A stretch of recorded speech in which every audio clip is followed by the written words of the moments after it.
Hey everybody out in YouTube world. This is my continued series of Fairfield Jumbo Box baseball cards.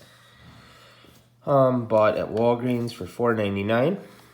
I know I'm not reinventing the wheel. I know a whole bunch of people on YouTube that have done these box breaks.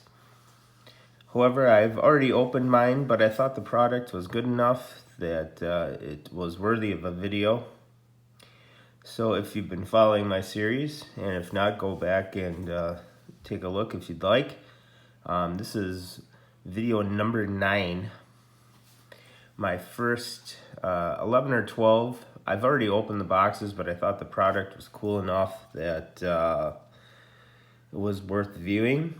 And I could also use a little help pointing out some cards that might have some value. I've kind of found that you'll find your occasional $1 or $2 card here and there. That's pretty good for $5. If you find a $1 card in there and a bunch of commons, I don't think there's much you can ask for. If you haven't seen this product before, here it is. You get 100 cards plus an unopened pack. Most of the unopened packs have been 90 or 91 upper deck, and I've seen in other videos where they had 2018 Topps opening day, which I would love to get some of those. I don't have any of those, and I don't see them much. I just started kind of collecting again and getting into the hobby. I do see 2018 opening day in the what do they call it? Bargain bin, closeouts, clearance box at Walmart. In my town, you have Walgreens, Walmart, and then a card shop that's about 20 miles away. They're the only places I can buy baseball cards. My Target does not handle the sports cards. They have other trading cards that I'm not interested in. But I will go through this box with you real quick. If anything sticks out, please leave a comment. I'll try to get that focused in so you can see. I like videos where you can see the cards real well and read the names real easy. There's Fred Lynn, long time player. Played with the Red Sox mostly, I think. Bruce Sutter. If he's not sure if he's a Hall of Famer. If not, he should be. Everybody knows this next one. He certainly is a Hall of Famer. 92 Fleer. I don't mind the 92 Fleer at all. It was a big recovery from the 91 Fleer, the caution sign cards, as I call them. Lee Smith, he's probably a Hall of Famer. I got to get caught up on who's a Hall of Famer and who's not.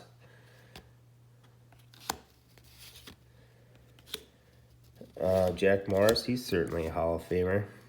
As you can see in these packs, you get Fleer, Donruss, Topps, Score, Bowman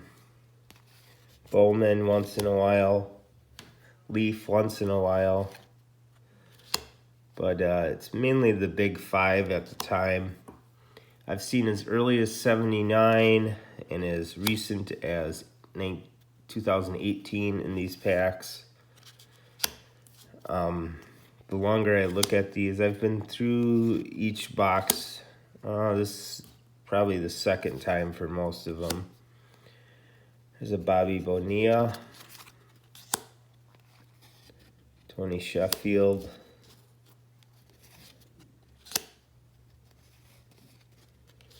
like I said, if you see anything that's, a $1, $2, or $20 card, please leave it in the comments. I've been slowly looking these up. I did buy a Beckett. I don't understand how you collect modern baseball cards when there is 20 releases a year by each brand. Holy mackerel, that's hard to keep track of. I found a couple websites now that are a little better to look up cards for. Here's a Pedro Carrero coming up. I wanted to see what year this was.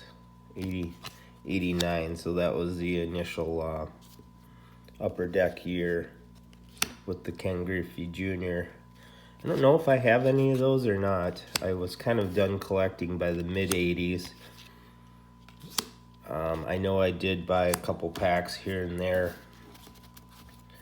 in the later 80s, but I was certainly done by 90. I'll just shuffle these aside here and there. There's a nice Upper Deck. What were those called? Black Diamond cards. Here's a Chipper Jones rated rookie. I tried to see if that one was listed. It was not listed in my book, so I don't know if it's just considered. It's not a common, but what do they call those in Beckett? Like a unlisted rookies. CC Sabathia, always liked him as a player.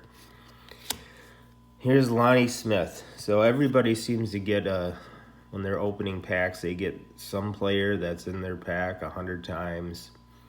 If you watch Jab's Family, he gets a lot of John Wathens. If you watch The Past is Alive, he gets a lot of Jose Leans. For me, my poison is Lonnie Smith. I get a Lonnie Smith in every box I open. And not that he was a bad player, but there's only so much Lonnie Smith you can live with. I'll go through these a little bit quicker here. This 90s score, I never saw this set before I bought a box of these Fairfields. That's a nice looking set, actually. I kind of like those.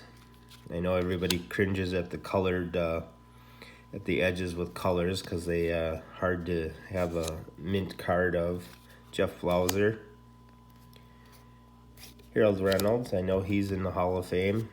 Played for the White Sox, namely as I remember. Ryan Sandberg, longtime Cub. Did he only play for the Cubs? I think so.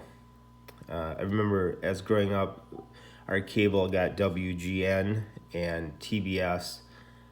Or is it TBS? Yeah, TBS. And so I watched the Cubs and Braves more than my favorite teams, which is the Brewers and Twins. I kind of live in between Brewers and Twins stadiums, more closer to the Twins. So I grew up a Twins fan. I remember my dad and I going to a Twins game. Oh, I can't remember what year it was, 85, 86. And Kirby Puckett was either in his first or second year. But I remember a sharply hit ball to the shortstop. And that guy almost beat out the throw. And it was like, a hop to the shortstop and to first base, and he darn near beat it out. He was fast. Probably underrated speed, and I'm sure as he got older, his speed went. But he was fun to watch. I probably watched 20 games. The Metrodome, which is where you watched the Twins at the time, well, it was about 70 miles from me, so we got to go to a few games. Along with all the other Minneapolis, St. Paul, Minnesota. Watched the North Stars. Didn't watch the Vikings till much later in life, but I did go to probably about 20 games of that.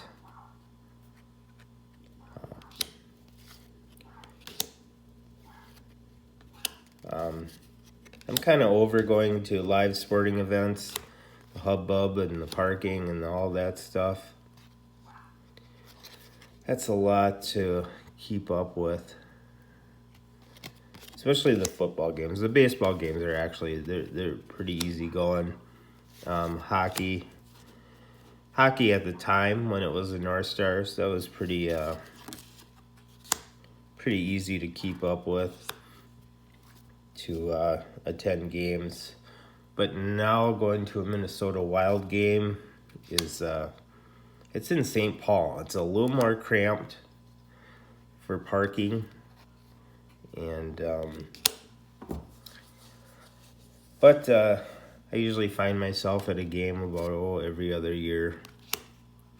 I love these Gypsy Queen cards. I'd like to get some unopened packs of those. But I get a whole bunch in these Fairfield boxes, and I get the same card every time. I bet you I have 5 of that card. Anyways, talking a little too much here. I'll keep going through here. In this particular box, and like I said, I already opened these, but the pack was a 1991 Upper Deck. 3/4 of the boxes have been 91 Upper Decks, so I'll go through these real quick. I don't think there was anything real noteworthy in these, not to mention there's another Pedro Guerrero. All the early Upper Deck stuff was so overproduced, and they made baseball cards better by making a more attractive card, but they also kind of ruined it by way overproducing. I was just watching a channel, they were looking for a Dan Glavine. I think they were looking for the Giants one though, not the Twins. He was part of the Twins that won. He was probably with for both World Series they won. It was at 87 and 91, I think. Neil Hitton and the Expos checklist. That's all we got for this pack today. Again, this is video 9. Thanks for tuning in. Go ahead and subscribe, like, comment, and share. Have a great day, and thanks for watching.